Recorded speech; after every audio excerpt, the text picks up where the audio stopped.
I'm Liz Sharrer. I'm an attorney at Holland Hart, the immediate past chair of the firm, and now a retired partner.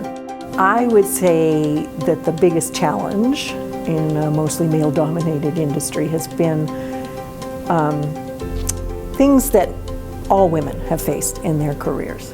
Now, I will say that Holland Hart had its first female managing partner over 30 years ago, and its first female chair, I think, over 15 years ago. So I am not, to some extent, a trailblazer in the same way that some of the women here tonight probably are.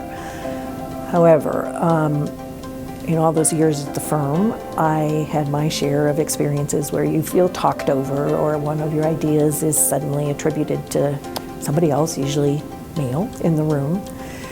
But I actually feel like being a woman often was also a help in these jobs. People used to talk about how men had such an advantage because they played team sports, and that was at a time when very few women had the opportunity to play team sports.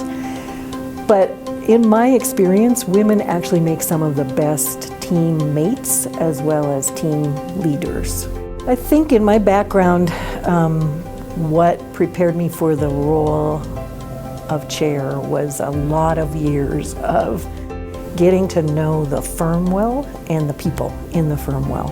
90% of any management or leadership role is figuring out the people you're dealing with and how you motivate them and how you talk to them.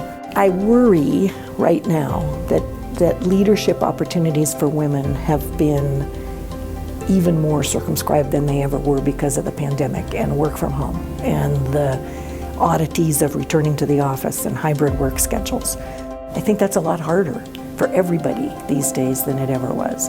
Women in particular have faced tremendous challenges these past 2 years, with the burden of childcare falling much more heavily on many of them, and that's continuing.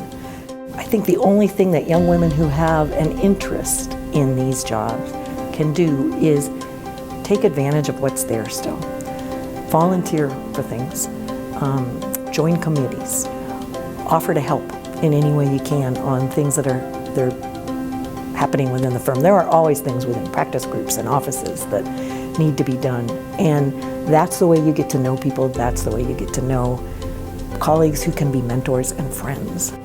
It's an incredible honor to be here tonight, and I very, very much appreciate the recognition from this group of women.